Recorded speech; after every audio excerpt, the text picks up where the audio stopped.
Welcome to our third video in the series for building this small 12 by 12 room addition. And we have the anchor bolts and the concrete slab. Now I wanted to show you that you don't have to do this first, but you're not going to be able to frame your walls most of the time with the fascia board in the way. So you're going to have to remove a section of the fascia board. And that's probably going to be one of the first things you do. And another thing you might want to do, but you don't have to do, will be to remove some of the roof sheathing. You know, if you have a little piece like this, take it off. And this is where we're going to cut our fascia board. Now, you don't have to remove this. If you're going to use the existing roof shingles, you can always stop it right here. That's not going to be too big of a deal. You might have to later on take and remove some of the roofing because you might need to install some straps, and I'll cover more of that in the roofing section. Now, the fascia board here, the reason why I'm not taking it, I'm not taking all of it off, is because we can cut it somewhere here. If I go to the middle here and I just stay a little bit over, and again, you could always cut this right here, but I'm going to be cutting this at an angle. I just don't know where I'm going to cut it at. And I have no desire to figure it out mathematically when I can build my walls, put the rafters up there, and simply mark it and cut it. So that's the theory behind that, and the reason why we are only taking off a section of it, and a section of it that's just going to be in our way. Now, this won't always be the case, but you might have one of the lookouts kind of in the way of the wall, something like that, and you can simply cut that off. But you don't have to cut these off all of the time, because it could actually provide you with some structural support for your roof also. So you don't need to put a rafter up against here, but if you are going to put a rafter up against the wall here, you can always cut these off on this side. But again, I wouldn't get carried away cutting too many things out of your way before you realize that they are vital parts of something that you need to connect another piece of framing materials to in the future. So again, you can look at this room addition if you're going to build something exactly like it and follow it. You're not going to have a problem with that. But if you're building something similar to this, then I really would advise, if you don't know what you're cutting, try not to cut it until it needs to be cut. And you're also going to need to have some type of a temporary support to hold up the roof truss. In this case, we can always go to the outside. You're going to need to make sure that this stuff is far enough away from the original framing so that it's not in your way. That's going to be another thing to constantly think about while you're working on your home addition. Now, I'm also going to put some boards here, some support boards, and I'm going to screw it into the roof truss.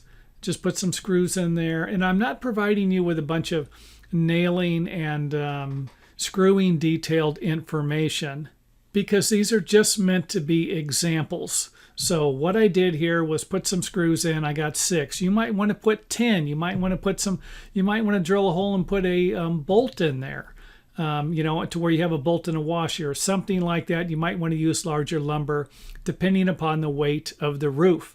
If you have composition shingles up here, that's not going to be that big of a deal, and you might not even need to put these support boards in. You have tile up there, it's going to be definitely a thing that you're going to need to do.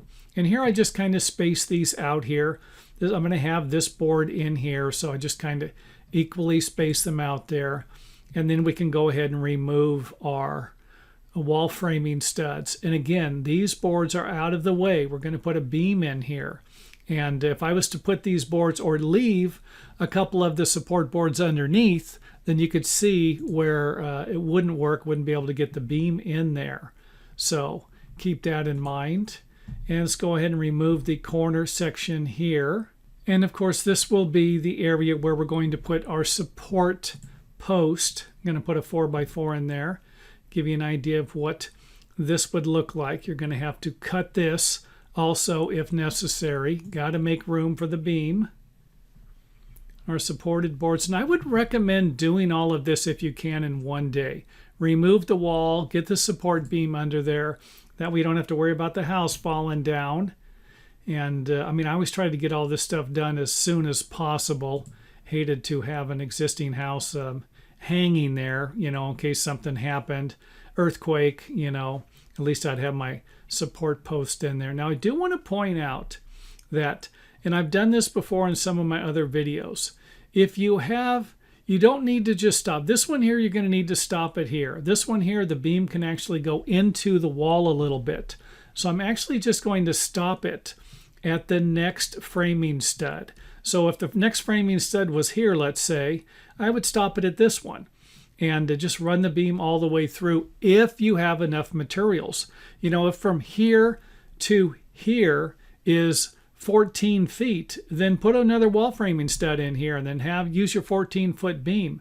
You know, if from here to here is 13 foot 8, cut the beam, run it to here, and use the full length of the beam. Have it run past a little bit. I've done this before in garage framing, and it seems to provide some additional structural support. Now let's go ahead and put our beam in. We're going to have 4x4s holding it up at each end using a 4x12 here. And this is not going to be a flush beam that's going to be in the ceiling. You can almost see here, if you can figure this one out, that if we raise this beam up to here, we wouldn't be able to have much of the structural integrity. The beam would be shaped something like this, and the engineer wouldn't like that. But I might do a video on that. Might do a few more videos on some options or reasons why you might not want to do certain things on here. And again, there will be a complete playlist together when it's completed on YouTube, and I'll have a link to that in each video. And of course, I'll have a link to the web page where all of the information pertaining to this particular room addition will be also. So there's the beam, the end of it. Get a view of it here underneath the gable truss. Come to the other side. Another view of it here.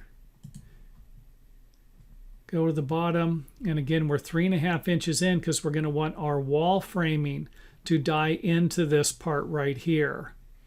So don't forget that. If you, hey, I'm gonna run it back to this beam and cut the framing plate off, you know, probably not going to want to do that.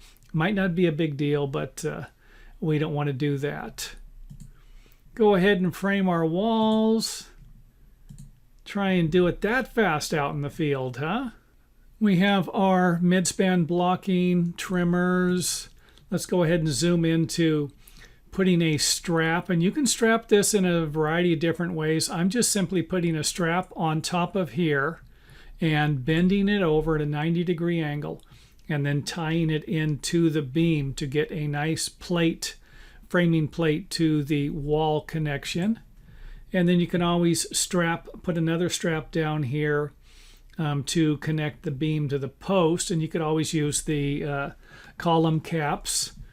And then we have a strap here connecting the beam to the wall framing plate. You could always put another strap in here. The engineer is probably going to want a large 4-foot strap in here. And again, since I'm not providing product information, just keep in mind that this might need to be 4 foot long, and I just don't really get what the deal is with those long straps. And if this right here is smaller than 4 foot, by the way, you might need to put another strap on this framing plate also. Again, I'll put more of that information in some of the videos. I want to kind of make make a few other videos about some different problems you could run into with this particular design. Now, you're probably wondering why this block is low, and it's for the electrical box. If you're going to have a light switch here, then make sure that the framing blocks, the midspan blocks, are out of the way. I always like to lower mine. Some people want to raise them up, but if you think about the door, if you put these blocks in the middle of the walls, we have 8 foot, so these are at 4 foot. and we raise it up, we're not really providing much support for our framing. When we lower it, it's more in the middle of the opening than it would be if we raised it. Just another thing to think about. And then the blocks coming around, anchor bolts, our window opening. We have a 3-foot window here with a corner window that's going to have trimmers in it, trimmers at each corner. 5-foot window here, blocks coming all the way back.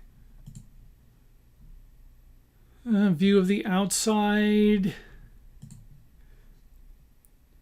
what the corner windows would look like. And of course another strap here tying everything together. I mean, this strap right here not only connects the framing plates together, but it kind of sandwiches the beam in between that also. And of course you can nail each one of the framing studs on each side to the beam and the post. Take a look at our anchor bolts. Remember, they got to be 12 inches or less away from each break. So if you don't have one on this side, which you would, I just don't have it on there because it was part of another project. If you don't have it on there, you're going to have to probably put one on. You'll see what I'm talking about here in a second. 5-foot opening. Anchor bolt by the edge here. And then usually less than 6 feet on center is the maximum for anchor bolts. By the corner here, these are positioned nicely. Same thing over here.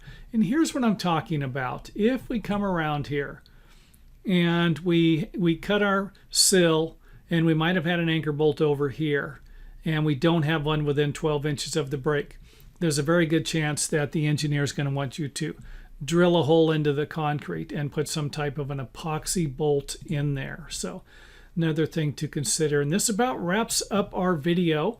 Once you have it in this stage, you can remove your support braces if you feel comfortable that the building's not going to fall down. And in the next video, I will go over the roof framing. I was going to try and put it all in one video, but it would have been a 1-hour video, it seemed like. So we will put that in the next part of this series, and that'll probably wrap up the series, except for the additional videos I make on some of the other pointers, or pointing out some of the other problems or things that you might want to change in this particular room addition.